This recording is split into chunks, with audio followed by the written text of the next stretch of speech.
L'activité gagnante pour améliorer le vocabulaire sera toujours la lecture.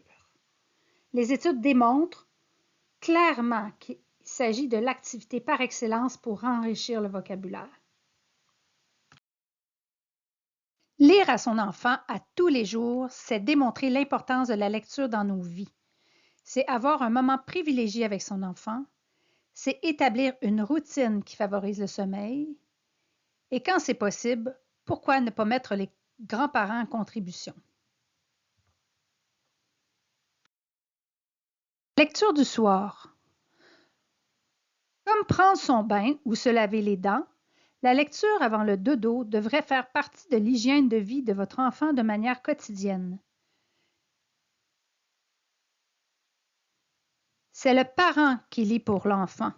Ce dernier n'a rien d'autre à faire que de comprendre et intégrer le vocabulaire, en plus de passer un moment privilégié avec son parent. Quand votre enfant vieillit, on choisit toujours un livre qui est un petit peu plus difficile que ce que l'enfant est capable de lire lui-même. Votre enfant choisit le même livre plusieurs fois? Normal et parfait. Une raison de plus de répondre à l'objectif d'apprendre du vocabulaire.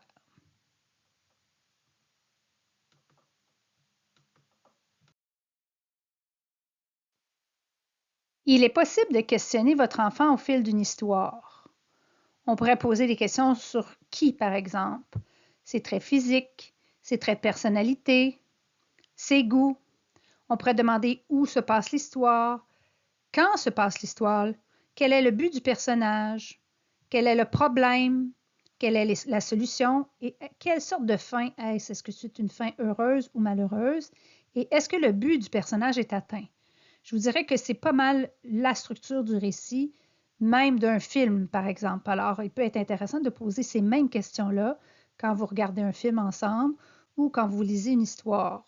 Comme ça, l'enfant, dans les questions qu'on pose éventuellement, rendu en troisième, quatrième, ce sont ces genres de questions-là qui reviennent dans les examens de compréhension. Alors, de bien connaître les mots facilite évidemment la compréhension des questions.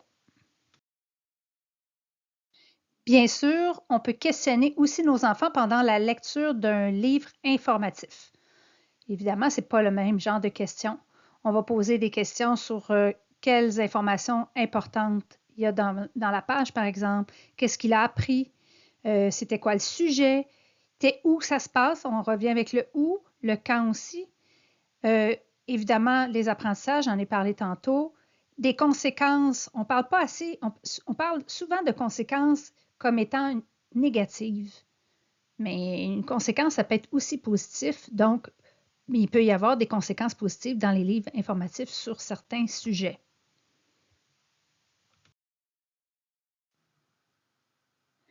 Merci à l'École J-Jean Joubert d'avoir rendu cette capsule possible. J-Jean Joubert est une école dans le quartier du Vernet à Laval. D'ailleurs, elle fait partie du Centre de services scolaires de Laval.